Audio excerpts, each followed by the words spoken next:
Hello అండి. Santoor soaps అయితే కొనుక్కొచ్చుకుంటాము. కొనుక్కొచ్చుకున్న తర్వాత సోప్‌ను తీసేసుకొని ఈ ప్యాకెట్‌నయితే తీసేసి పడేస్తూ ఉంటాము.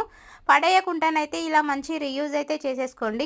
కొన్నిటిని మనం డబ్బులు సేవ్ చేసుకోవడానికి మన ఇంట్లో ఉన్న వాటితోటే ఇలా రీయూజ్ చేసుకోవడం వల్ల చాలా మంచి యూజ్ అయితే ఉంటుందండి.